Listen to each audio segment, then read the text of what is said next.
hopefully this will work out a little better. I actually recorded a different roster duster and waifu tier list. For the waifu tier list, I fucked up and deleted the video, and the file was too big, so it got deleted entirely, not sent to recycle bin, so that's gone. Fortunately, it was a short one, so I can just re-record that at some point. And for the roster duster I did, the audio was fucked. For whatever reason, the audio was recording way too high and just peaks constantly. So hopefully this will work out a little better. Now, you may have noticed that we've got a few additional categories you wouldn't normally see on this thing. There's a good reason for that. So first off, we have the Lucky Chloe tier, because Lucky Chloe doesn't even deserve to be in trash. Trash is one thing. You know, trash is for, like, characters who would make an awful wife. Characters like Kazumi Mishima, who tries to murder her husband and presumably would then go on to try and murder her son if she'd succeeded. But Heihachi's too much of a baller. That makes Devil Kazumi just as bad.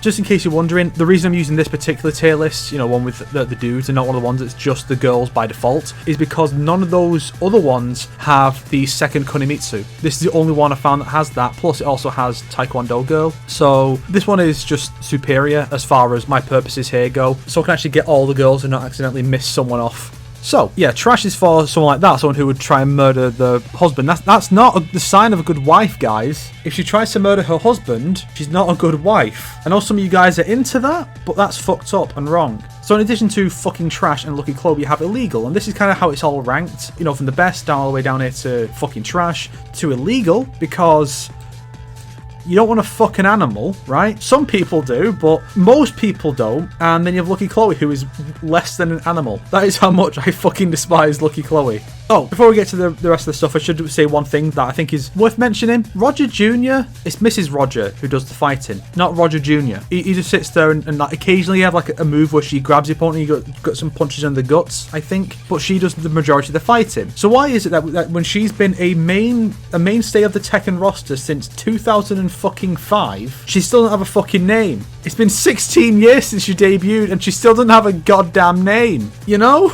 You know, I guess Roger's like Meryl from Metal Gear Solid. Foolish kangaroo, falling in love with someone who doesn't even have a name. Is any wonder he got cooked by a velociraptor?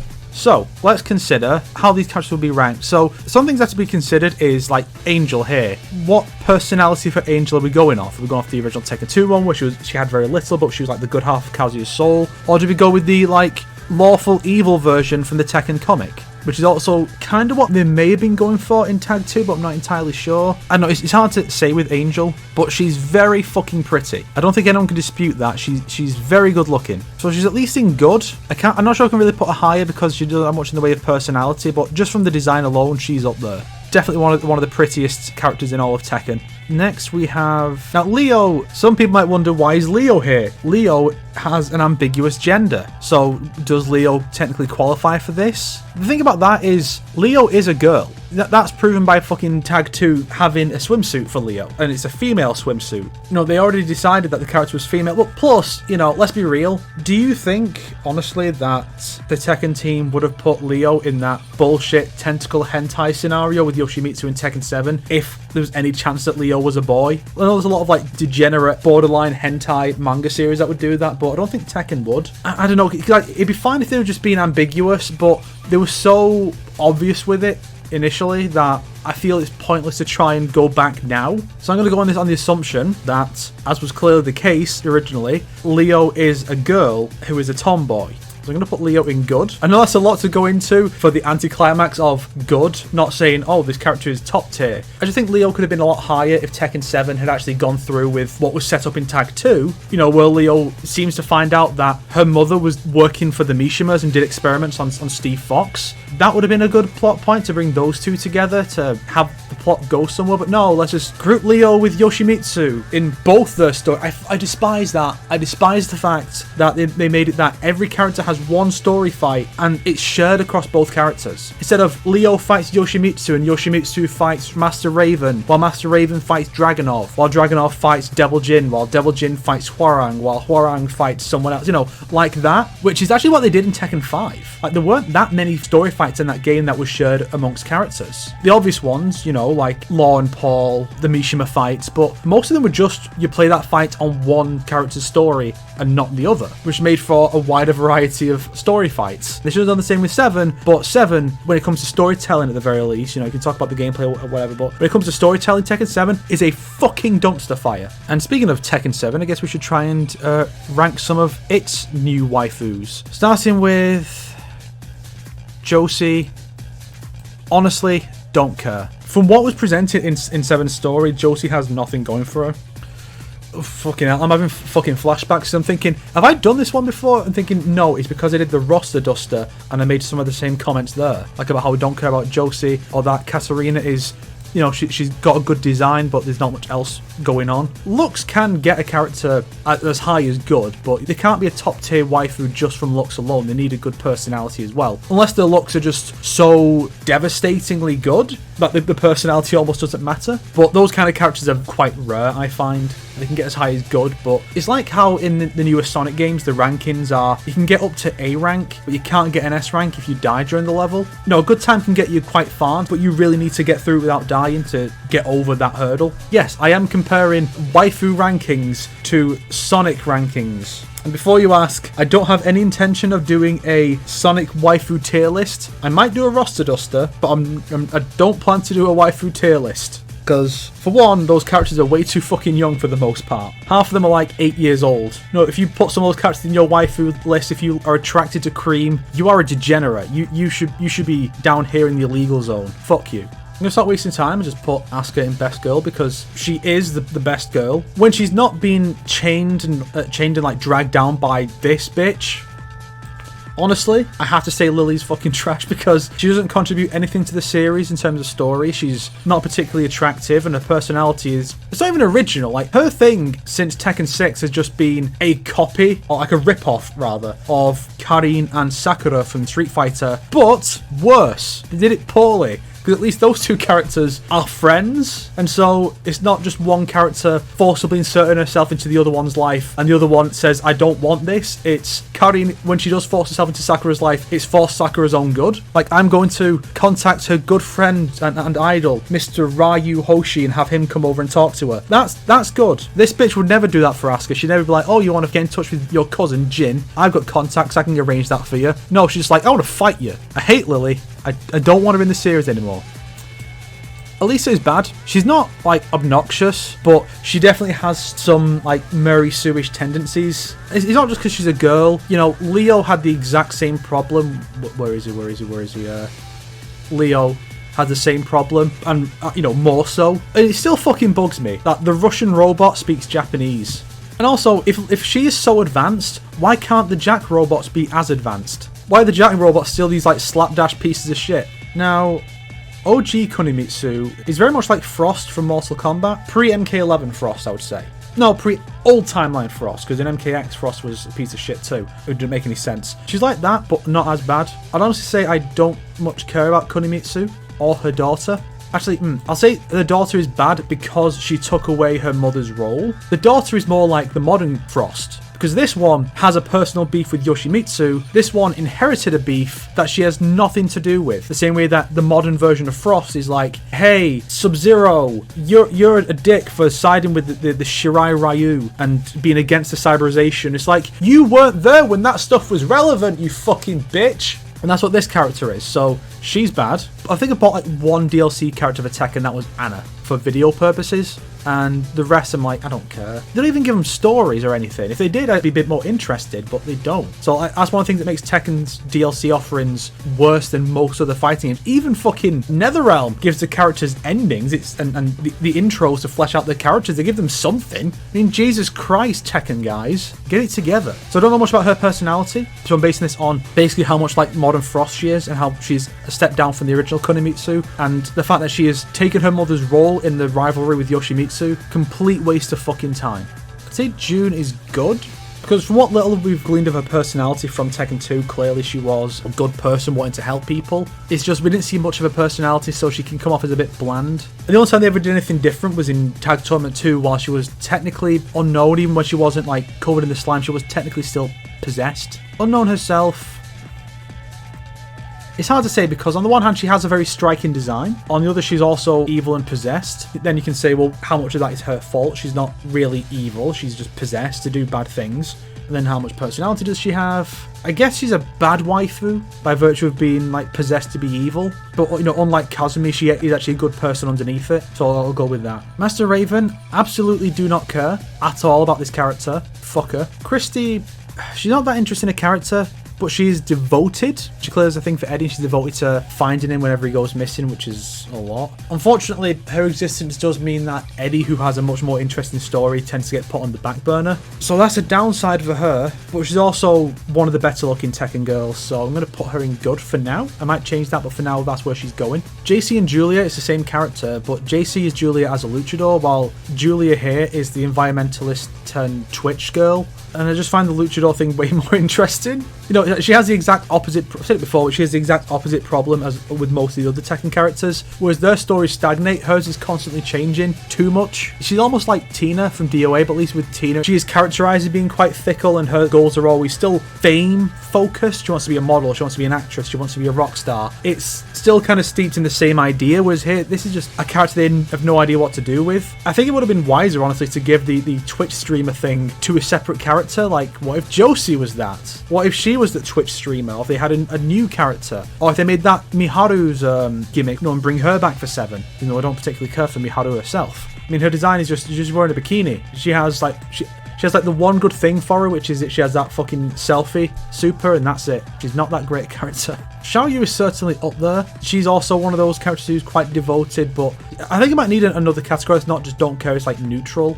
Because don't care is purely apathetic. We need one that's in between good and bad. But for now, I'll just put her in don't care and put Christy in bad. Because I have had this thought that when a character is just devoted to another character, while you might look at that and say that is a good quality for a waifu/wife type character, you have to consider that that's really boring. I mean, how many people would actually want a partner who is entirely devoted to them and has nothing else going on in their life? I mean, Xiaoyu has friends, sure, she's friends with like Panda and Miharu and in Tag 2 with Eliza as well because of the fucking awful CGI movie. But you have to question, would you want someone who's just devoted to you, or would you rather have someone with their own hobbies and interests that you can talk to them about? Like, if you were just talking to, if you were the target of the affections of one of these two characters and you talk to them, what would you really have to talk about? I mean, Christy at least had her grandfather, but he fucking died. So she has nothing to talk about to Eddie. And Xiaoyu has nothing to talk about with Jin, unless they try and pull like a June and have her try to save Jin, which could be interesting. Could be something that brings Jin back from the brink because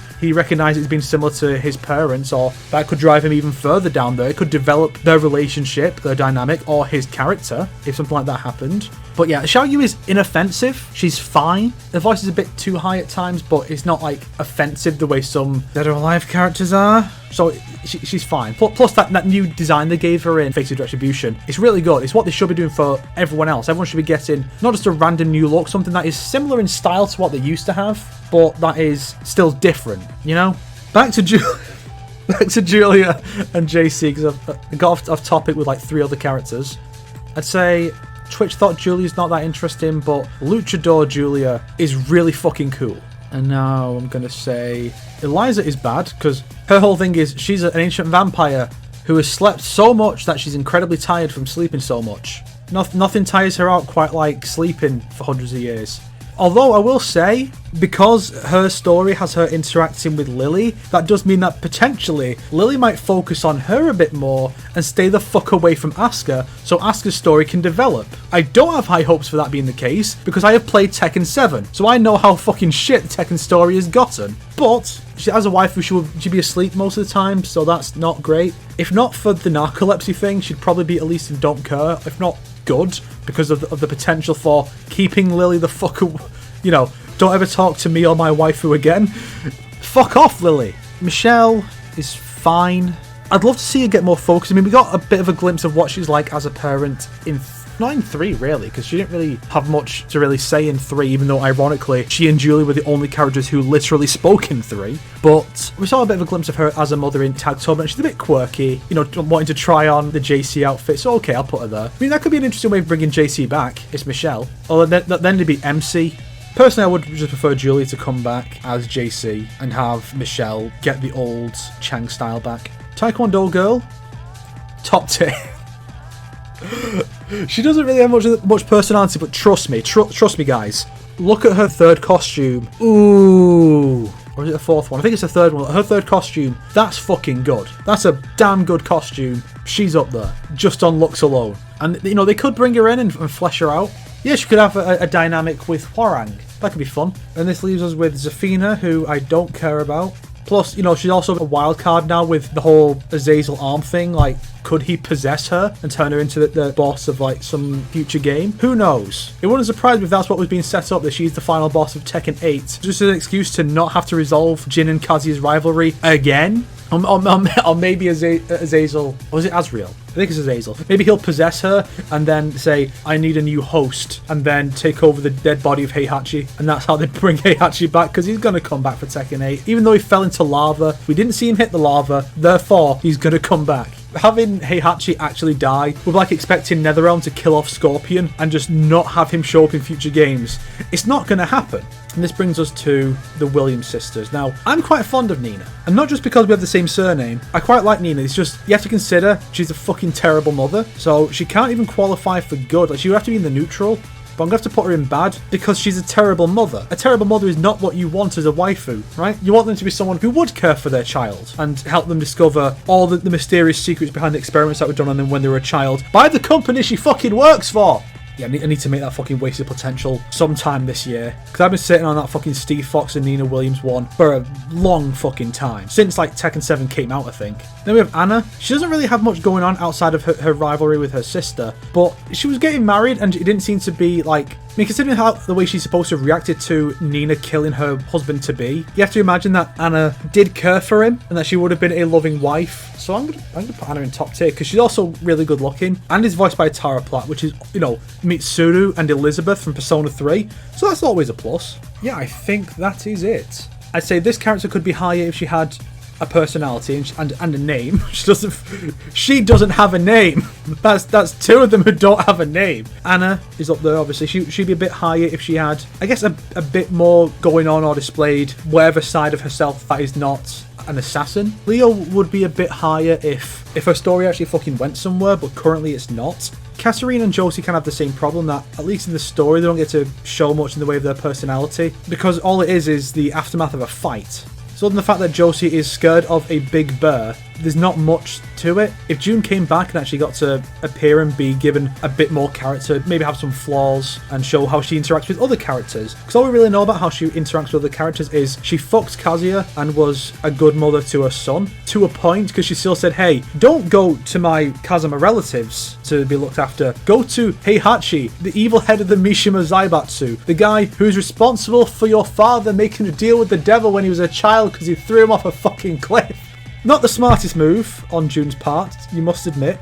If Julia could pick one thing and stick with it, particularly this, she would be higher. If Michelle got a bit more time to be fleshed out, she would be higher. That's a lot of the Tekken characters' problems, particularly the ones who kind of got dropped by the time skip, or those who were introduced in 7. And those introduced in 6, I would say, probably as well. Not had much of a chance to really show off their personalities. It's one of the reasons why 7's endings for the characters are actually really bad, because it's just a fight, and that's it. You know, you don't see the characters just doing their thing. Like, if Julia was like this in Tekken 5 or 6, her ending would relate to that. We'd see her streaming and stuff, and see what kind of games she likes, and that would flesh out her character a bit, you know? I'm sure she...